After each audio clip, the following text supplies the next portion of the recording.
Welcome everyone to this overview of the Bhagavad Gita as it is. Today we are starting with chapter 16, Divine and Demoniac Natures, Devasura Sampat Vibhaga Yoga. Om Namo Bhagavate Vasudevaya. Om Namo Bhagavate Vasudevaya. Om Namo Bhagavate Vasudevaya. Narayanam Namaskritya Naram Chaiva Narottamam Devim Saraswatim Vyasam Tatho Jayamudirayed. Nashtaprayeshu Bhadreshu Nityam Bhagavata Sevaya Bhagavatyuttama Shloke Bhaktir Bhavati Naishtiki Mukam Karoti Vachalam Pangum Langhayate Girim Yat Kripatamaham Vande Sri Guru Dinatarinam Paramananda Madhavam Sri Chaitanya Ishwaram. Namo Vishnupadaya Krishna Presthaya Bhutale Srimate Bhaktivedanta Swami Nidhinamine. Namaste Saraswate Deve Gauravani Pracharine Nirvishesha Shunyavadi Paschatya Deshatarine Shri Krishna Chaitanya Prabhu Nityananda Shri Advaita Gadadhara Srivasadi Gaur Bhakta Vrinda. Hare Krishna Krishna Krishna Hare Hare Hare Rama Rama Rama Hare Hare. So we are starting with chapter 16, as I said, divine and demoniac natures.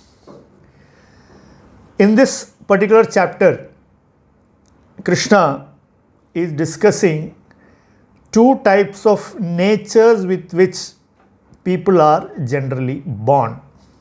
And when we see chapter 15, that was the previous chapter, Purushottam Yoga, Krishna is describing the banyan tree of the material world and how the three gunas, they are nourishing the different branches of the tree, So in that allegory, we can see that the lower guna nurturing the lower branches, the middle guna nurturing the middle branches, the higher guna nurturing the higher branches. And also, so many roots of that banyan tree, that is basically nothing but the different auspicious and inauspicious actions performed by the various jivas. Now, in chapter 16, divine qualities, Daivika guna and Asurika guna, two types of gunas are going to be discussed. So the Daivika gunas will elevate us, in the tree and eventually out of the tree. And the Asurika gunas will take us lower and lower, and then we will ultimately fall into Naraka. So those who possess demoniac qualities and live whimsically without following scriptural regulations, they attain lower births and further material bondage. But those who possess divine qualities and live regulated lives, abiding by scriptural authority, gradually they attain spiritual perfection. This is a two-line summary of this chapter. So this chapter totally has 24 shlokas, yet another short and sweet chapter. And the first 6 shlokas, Krishna is listing out the Daivika gunas and the Asura gunas. And then from 7 to 20th shloka, he further expands on the demoniac nature. And then the last 4 shlokas, Krishna speaks about the choice of escaping to the supreme destination. What are the 3 gates that lead to hell, and how by avoiding those 3 gates we can actually attain perfection and go back to Godhead. So Krishna is starting the chapter itself by speaking about those Daivika gunas that elevate us, those gunas that are born of goodness. So the first 3 shlokas, Sri Bhagavan Vacha Abhayam Sattva Samshuddhir, that's how it starts. So Krishna says he is now going to describe 26 divine qualities. And in the 3 shlokas, we are seeing those 26 qualities. And what are they? fearlessness, abhayam. Fear about what? Basically, what is fear? Fear is always about the unknown, is it not? Fear is about unknown. That is why everybody is afraid of future, right? Everyone is afraid of future. That is why insurance companies make huge business. Why? Because neither me nor you, we don't know what is going to happen in the future. So we take some insurance.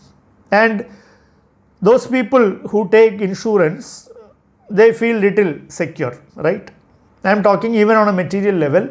When you are insured, you feel sort of slightly better off, oh, now I am insured, from loss, from whatever, all those things. So abhayam or fearlessness is actually when we insure our next birth. Fearlessness is actually something that will come when we ensure that we don't have a next material birth. Fearlessness is a Daivika guna. Then second, purification of one's existence. This we have seen through the different chapters, how purifying the mind and the senses and concentrating on the Supreme, how we can purify our existence. Third, cultivation of spiritual knowledge. So cultivating knowledge about our self, that is, I am the spirit soul, and spiritual knowledge further develops into I am a part and parcel of the Supreme Soul, the Supreme Person Krishna, and I have a relationship as a father and an offspring, a master and a servant. So that relationship and how to work on that relationship and how to develop that relationship and how to attain perfection through that development. Cultivation of spiritual knowledge. Next quality given is charity. Charity means to be able to give dana. Charity is one thing that will elevate us. You know why? The opposite to charity is kripana. Kripana means one who is very, very stingy. In Sanskrit, those two words work out like this: Brahmana and Kripana. Brahmana means always ready to give. Why? Because he understands that everything that is material is bound to be destroyed. But the Kripana or the stingy person thinks that this will stay with me. So giving charity is a Daivika guna. Then the next is given self-control. So when you cannot control yourself, that means we are having Asuric guna. So self-control, performance of sacrifice, yajna, study of Vedas, swadhyaya, studying Vedic literature, austerity. Austerity means tapasya. Tapasya is another Daivika guna. Means we are not, tapasya is actually what is tapasya? That also we will very quickly look into. What is tapasya? Tapas basically means austerity, and tapasya is something that we are willing to let go of lower things in order to attain something higher. This is basically tapasya. Okay. So this is a good quality. Why? Because I have identified my goal as the Supreme Lord and going back to Him. That is my goal. So I am willing to sacrifice all the smaller, inconsequential, impermanent things. So tapasya. And then simplicity. Simplicity is a virtue that, believe me, very, very difficult, especially in Kali Yuga. Simplicity is a virtue that is actually a wonderful divine quality, which in Kali Yuga is a quality very rarely possessed. So simplicity is a Daivika guna. Non-violence.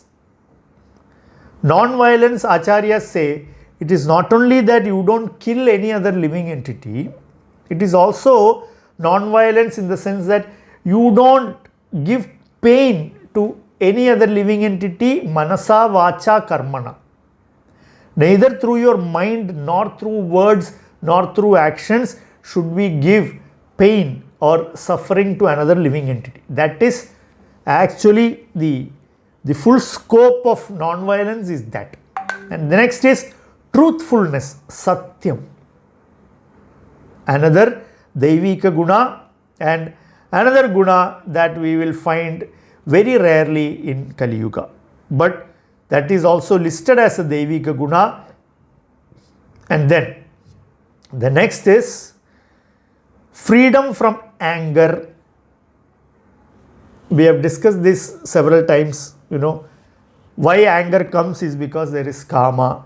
So without giving up kama, you cannot become free from krodha. So that is free from krodha is a Daivika guna. Then renunciation, tyaga. And renunciation also, we must understand what is renunciation properly. Simply don't think that giving up my material possession or giving up my earning or parting with something that I have, that is great tyaga. No. When we understand that including this body, nothing belongs to me, then what tyaga are we doing actually? So, real renunciation is actually that feeling, that sense of proprietorship we have for everything material. Actual renunciation is that we must give up that thinking of that proclivity to think that I am the proprietor. You see, that is renunciation. Then tranquility, being very, very peaceful. Aversion to fault finding, another Daivika guna. That is, we all have great, we get great happiness when we find faults with other people. But Daivika guna is such that you are averse to fault finding. This also we have discussed previously, that as we begin to look inwards to develop our own self, then we have very little time to look outside for faults. You see. So aversion to fault finding is a Daivika guna. Compassion for all living entities. This compassion also will come only when I realize that every Jivatma is my brother or sibling, because Krishna already declared that Aham Bija Pratapita, that I am the seed giving father for all. Or for all the Jiva Bhutas, I am the seed giving father. Sarva yonishu kaunteya murtaya samphavantiya. Tasam Brahma Mahadyonir Aham Bija Pratapita. So don't think Brahma is the Bija Pratapita. Don't think that every father who is claiming around that I am the father. No. Actually, everything, the original Bija is given by Krishna only. So, like that, when you look at it, everybody is intimately related to the Lord. And so that is how this Vasudha Iva Kutumbakam, we speak about. That this earth is one Kutumba, one family. How? Because everybody is connected through Paramatma, through Krishna. So when we have that understanding, automatically we will become compassionate towards all living entities. Freedom from covetousness. Coveting somebody else's success, property, happiness. One should become free from that. That is a Daivika guna. Gentleness, being gentle. Modesty, Vinaya, being modest about myself. That also comes only when I acquire spiritual knowledge.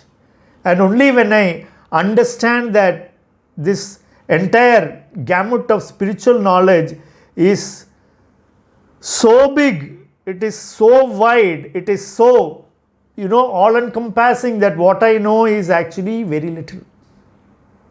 So that will automatically make someone modest. Steady determination. Being determined to get to the goal is a Daivika guna. Vigor, to be always ready to serve Krishna. Forgiveness, that large-heartedness, so that even if somebody makes a mistake, the ability to forgive. Fortitude, cleanliness. Cleanliness is shaucham. There is internal cleanliness, external cleanliness. Bodily, we must keep ourselves clean, so we are bathing twice a day. Or Brahmanas are supposed to bathe minimum twice a day, 3 times a day even. And everybody else is expected to bathe at least once a day. So that is for external shaucham. And internal shaucham, internal cleanliness, is brought about by chanting of the holy name of the Lord. By that, we become internally clean. By keeping our body clean, we become externally clean. And then freedom from envy and from the passion for honor. So, not being envious about anybody else. Nirmatsaranam satam. Srimad Bhagavatam says that satam means all the great sata, great personalities, great devotees. They are always nirmatsaranam. That means they don't have matsarya buddhi. They are not in competition with anyone. That is actually envy. Envy is what you want to compete. It is that competitive thought in my mind that makes me envious. So free from that and from the passion for honor. You see, that is another great weakness we all have. We all like to be honored. But Daivika Guna is that we are free from that I have to be honored. So, these, Krishna says, these transcendental qualities, O son of Bharata, belong to godly men endowed with divine nature. Sampadam Deivim, Krishna says. And then Krishna goes on to explain to Arjuna. He says, now, what about these demoniac or asurim sampadam? Sampadam asurim. What are they? Krishna says in Shloka 4, pride, arrogance, conceit, anger, harshness and ignorance. These qualities belong to those of demoniac nature, O son of Pritha. All of these are self-explanatory. Pride. So we know what are our asurika gunas. Now we can see pride, arrogance, being very arrogant, conceited, angry, harsh and ignorant. You see, ignorance and pride actually goes together. Knowledge and humility go together. You see, one feeds off the other actually. By knowing, we will become more humble. By becoming more humble, we will know more. By ignorance, we are proud. Becoming more proud, we will be more ignorant. You see, so these are all things that feed off each other. So we have to be very careful. We should develop those good things that will feed off each other and improve our goodness, increase our goodness. And we should not fall prey to these asurika gunas that will feed on each other and become more and more asuric in nature. So Acharyas are saying that these natures, these pride, arrogance, conceit, anger, harshness, ignorance, Srila Prabhupada says that the royal road to hell, this is the royal road to hell. What? Having these qualities, you are actually going down the royal road, going fast towards where? Towards hell. And then Krishna goes on to explain where he is now removing Arjuna's doubt whether Arjuna's participation as a warrior in this, as a killer, as a participant, as a warrior in this war, whether it is demoniac or divine. And Krishna says, the transcendental qualities are conducive to liberation, whereas demoniac qualities make for bondage. Do not worry, O son of Pandu, for you are born with divine qualities. So again, Krishna is not forgetting the Pratyaksha Karana for Bhagavad Gita, which is what to make Arjuna fight. So he is telling Arjuna, you don't have to worry. You are having only all Sampadam Devi. You are possessed of all divine qualities. And so your fighting this war is actually righteous. and nothing wrong. You see? And something very important Krishna says in this shloka, Ma Shucha, do not worry, to Arjuna. And in the 18th chapter, he will again repeat Ma Shucha. Okay? So because Arjuna is not born of these demoniac qualities, but Arjuna should know what is demoniac quality and what is divine quality. For that, Krishna is explaining that. Once, Srila Prabhupada, when he was in Australia, he was asked a question. Somebody asked him, how can I become sincere? And Srila Prabhupada's answer was, he asked him back one question. He asked him, how can you become a drunkard? Surprised? No need to be surprised. Prabhupada then continued. He said, if you want to become a drunkard, you will associate with drunkards. If you want to become sincere, associate with devotees because they are sincere. You see? So, actually, even those with demoniac nature, even those with Sampadam Asurim, Asurika Gunas, if they actually interact and associate with people of Daivika Gunas, they can change. You see? O son of Pritha, in this world there are two kinds of created beings. One is called divine and the other demoniac. I have already explained to you at length the divine qualities. Now hear from me of the demoniac. You see? So he gave one small, trailer for the demoniac qualities, only told a little bit. And then now Krishna says that the divine qualities straight away in the beginning of the chapter he has explained 26 qualities. Okay. Now, demoniac qualities from shloka 7 to shloka 20, Krishna will speak of demoniac qualities. So, Krishna begins. Those who are demoniac do not know what is to be done and what is not to be done. Neither cleanliness nor proper behavior nor truth is found in them. You see? So, they do not know what is to be done, what is not to be done. Lack of intelligence. So they don't know. What is not found in them? Cleanliness, proper behavior, truth. So these people will go to any extent to twist the truth and do and create situations that are favorable to their demoniac activities. This is demoniac nature.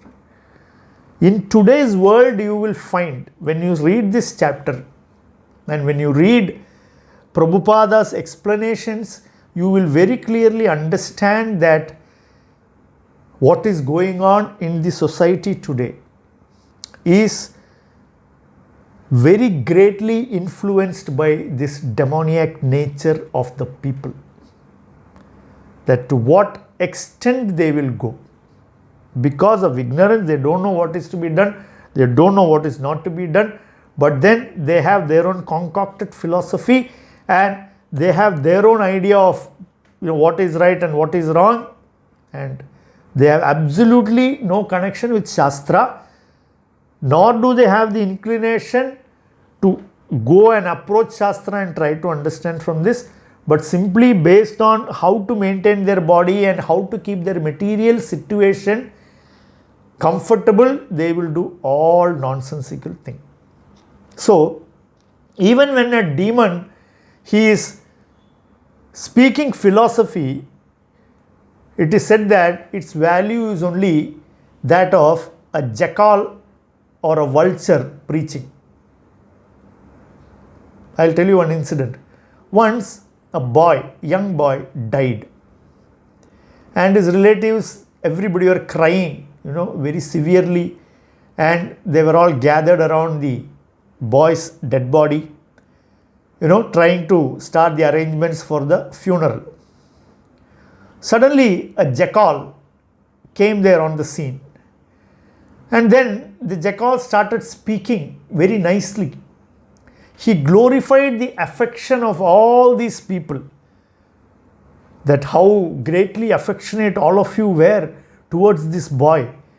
And then he started glorifying the boy. Oh, such a wonderful boy. He could do this and he could do that. And then he said, today, whole day, actually all of us should simply reminisce all the good deeds, all the wonderful qualities of this boy.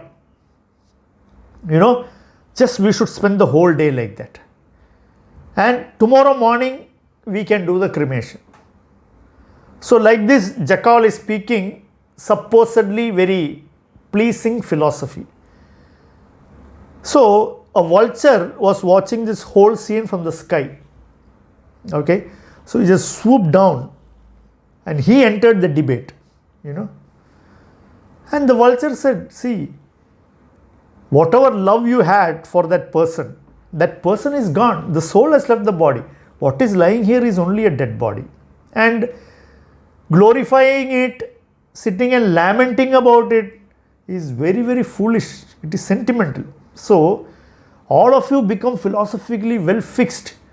Understand the difference between body and soul and immediately leave this place. Don't lament any further. You understand why the jackal said this and why the vulture said this? Because jackal wanted everybody to leave by sundown. So once it is dark, he can eat the boy's body. Vulture wanted everybody to leave immediately so he can eat that dead body. You see? So this is demoniac nature. So outwardly looking like very philosophical, but ulterior motive is something else. And then another verse that very clearly outlines the agenda of the demoniac. Krishna says, they say that this world is unreal. Who? The demoniac people say the world is unreal with no foundation and no God in control. They say it is produced of sex desire and has no cause other than lust. You know whose philosophy this is? There was one gentleman named Karl Marx. He simply lifted this from the Bhagavad Gita. His entire premise is based on this actually. And then Krishna goes on to speak. Following such conclusions, the demoniac who are lost to themselves and who have no intelligence engage in unbeneficial, horrible works meant to destroy the world. How do they destroy the world? Simply by working for sense gratification, simply by working for bodily maintenance. They simply push everybody into destruction. Continuous destruction means what? Continuously everybody keeps taking birth again and again and again and again in the material world. Why? Because of this demoniac nature. And this text 9 also speaks about Ugra Karma. Ugra Karma means painful, distressful, atrocious activities. Prabhupada refers to animal killing, development of nuclear weapons. These are all Ugra Karma. And elsewhere in Srimad Bhagavatam, Prabhupada also talks about this huge industrial development, and then slaughterhouses, breweries, tobacco cultivation. Prabhupada says all these are Ugra Karma because these are all sapping away a human being's time and energy and lifetime. Ayu, everything is going. And he is not able to go for what is the most important thing in life, which is spiritual self-realization. So, this Ugra Karma is also a part of demoniac nature. And what do? Taking shelter of insatiable lust and absorbed in the conceit of pride and false prestige, the demoniac, thus illusioned, are always sworn to unclean work, attracted by the impermanent.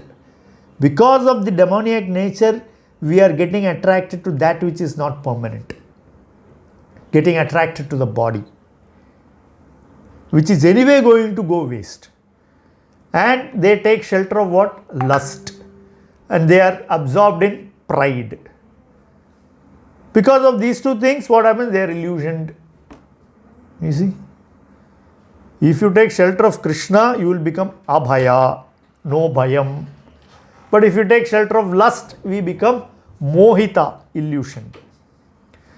And they believe that to gratify the senses is the prime necessity of human civilization. Thus, until the end of life, their anxiety is immeasurable.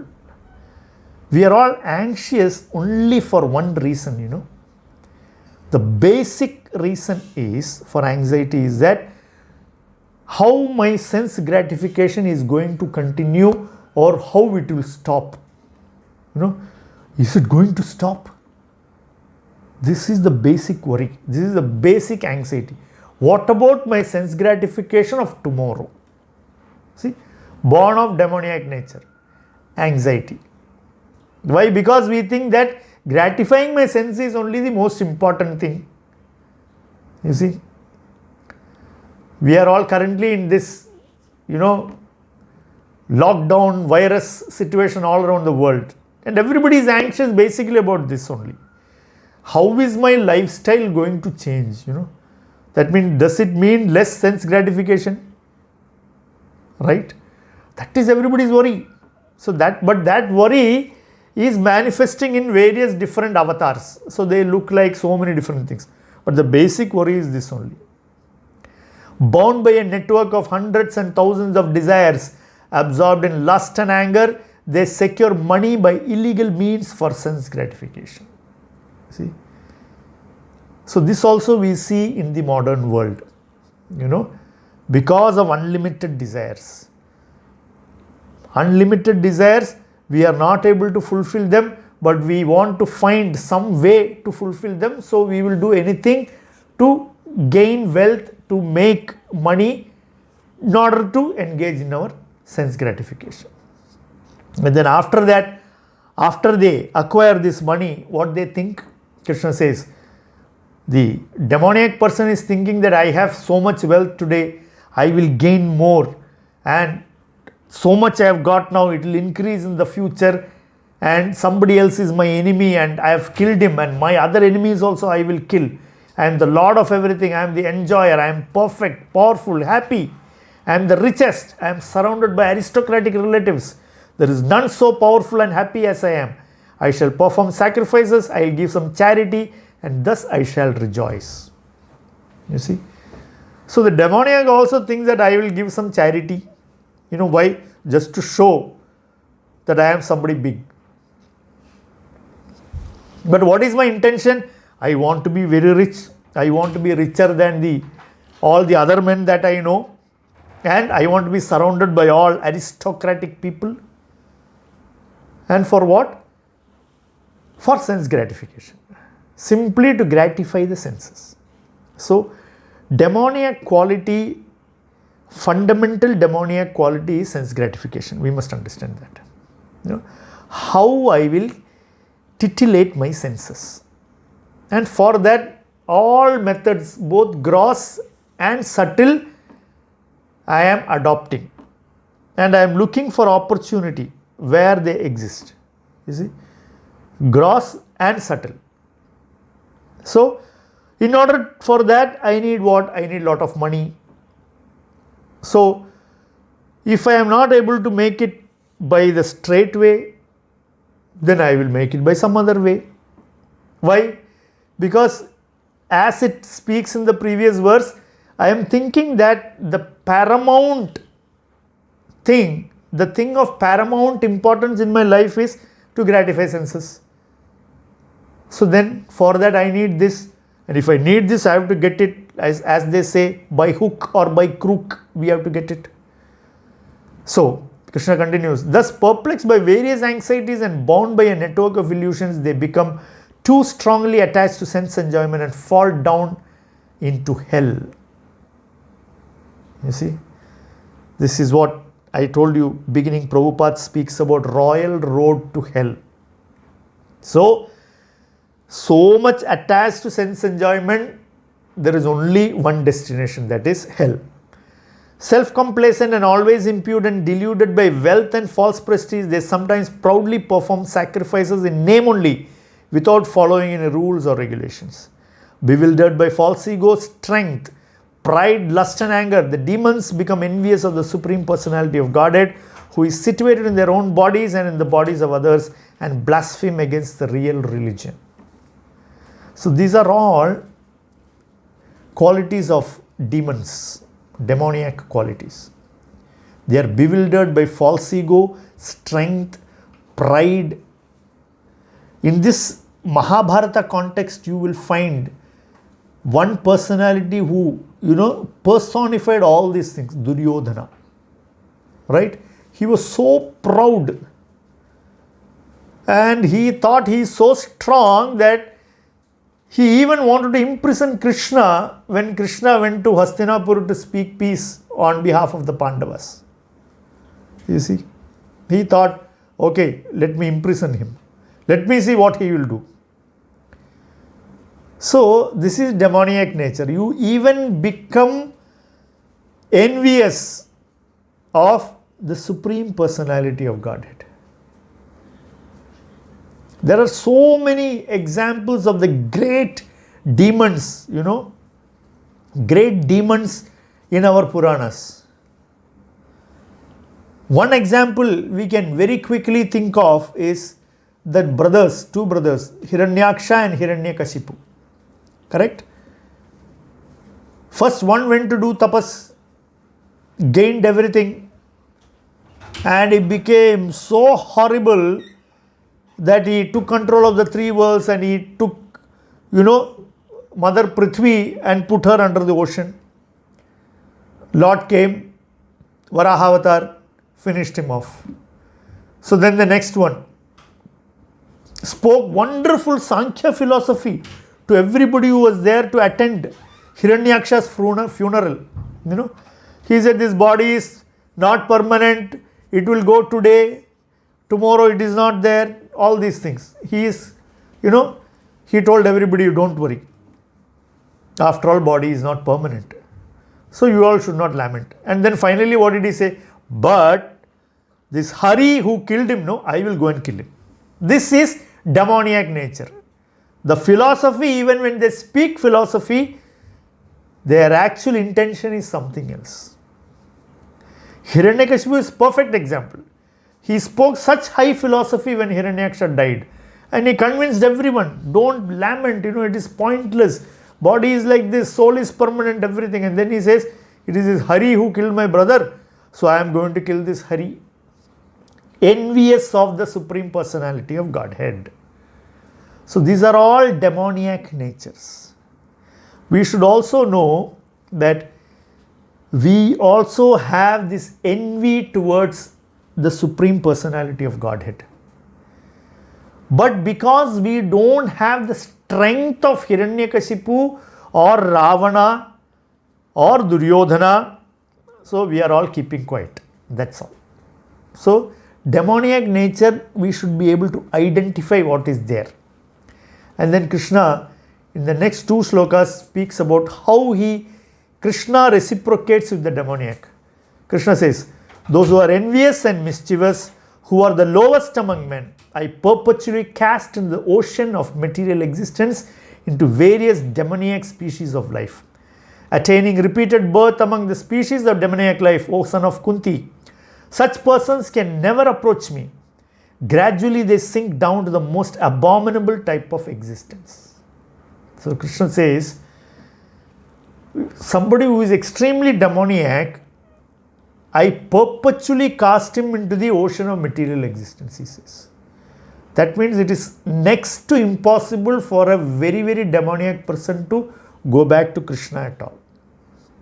So he'll just move from one demoniac species to the other and continue his material existence, and gradually they will sink down to the most abominable type of existence. Why? Because their demoniac nature has become so deeply entrenched into them, they are not able to give it up. So Krishna is directly telling Arjuna, such people will go down, lower forms of life, down to the dog and even worse. And he says, certainly they will fail to achieve me. That means they are not going to become patras of Krishna's mercy. Somehow they cannot. Although we speak about Krishna's mercy being falling like the rain, Krishna's mercy is actually falling like rain on all the living entities. Okay? But if you are the open bowl, you can collect it, the rain. When there is rain beating down, if you keep an open bowl outside where it is raining, you can collect rainwater. If that same bowl, if you put it the other way, what will happen? Even if it rains for a whole day, you will not collect one drop of water. Whose mistake is it? The bowl, how you keep it, that way you will get the water. So these people,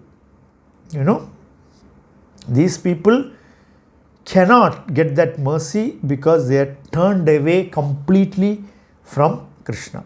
So life after life, they will go through different yonis of demons, So practically no chance. Birth after birth, they will suffer. They also don't want Krishna's karunya, so Krishna is not going to give. You see. So, but if there is somebody who is having these qualities, what can they do? They want to give up these qualities. How do you accomplish this? That's a very important thing, right? So then Krishna speaks about the 3 gates leading to hell. This hell, which are the 3 gates that lead to this hell where you are eternally sort of damned, Krishna says, lust, anger and greed. Every sane man should give these up, for they lead to the degradation of the soul. So, lust first, anger, greed. Kama, krodha, lobha. When kama cannot be satisfied, krodha is born. Kama means intense desire for material things. Man's attraction to woman is called kama in the grossest sense. Okay? When that cannot be satiated, it turns into krodha, anger. And anger is very, very difficult to control. Okay? Why? Because once you become angry, then your brain stops working. Then your discrimination stops working. So automatically you will tend to do all the wrong things. Right? So now, what if I decide, okay, I don't want to get krodha, let me simply fulfill all my kamas. You think that is a solution? So that, because Krishna says, krodha is very difficult. Krodha we should give up. So let me deal with kama first and fulfill. Then we must understand lobha is there. That is, when I am fulfilling one kama, lobha will be there to get more. One kama will multiply into 1000. Okay? So eventually these 3 things put together, work together and make you unsuccessful. So we have to give up, because lobha will come, greed will come, then from greed illusion will come, from illusion discrimination will be lost, then you will become intoxicated with pride, then matsarya, envy, then completely everything will be lost. So in 3rd chapter also Krishna said, be aware of the greatest enemy of all men called lust, kama. Again when we come to 16th chapter closing, again kama. And Krishna says, if you avoid these 3 things, lust, anger and greed, what will happen? The man who has escaped these 3 gates of hell performs acts conducive to self-realization and thus gradually attains the supreme destination.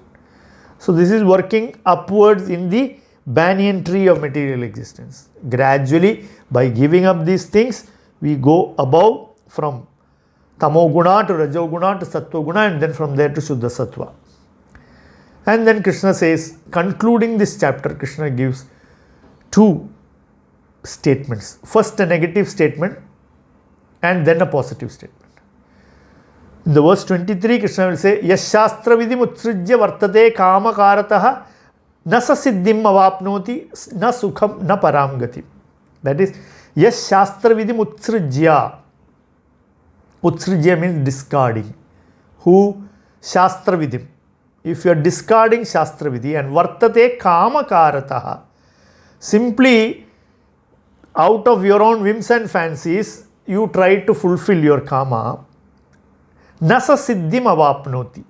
He will never get perfection, Na Sukham, nor happiness, Na Paramgatim.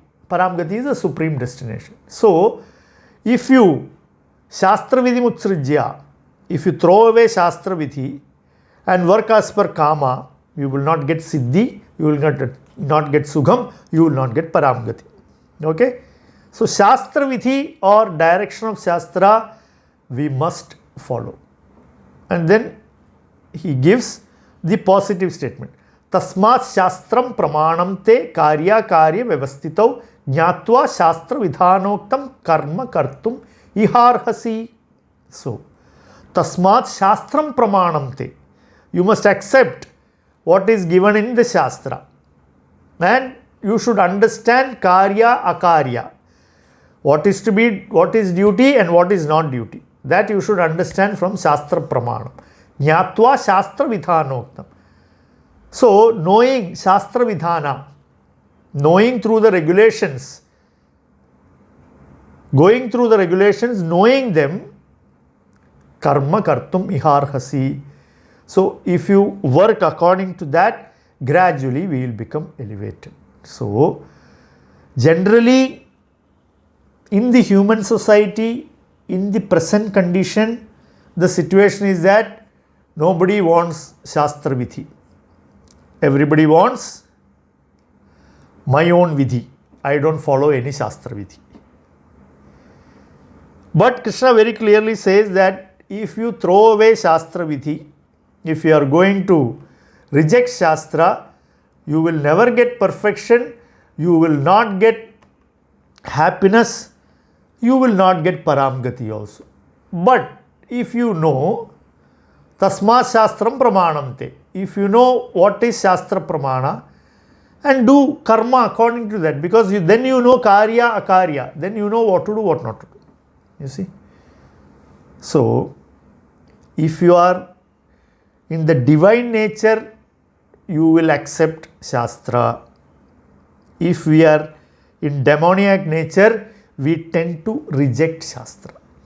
So, it is very important to identify these demoniac natures, and as I said, in every one of us there is a Ravana, a Hiranyaksha, a Hiranyakashipu, a Shishupala, a Dantavakra, a Duryodhana, you name them, a Dushasana, all of them are there in us.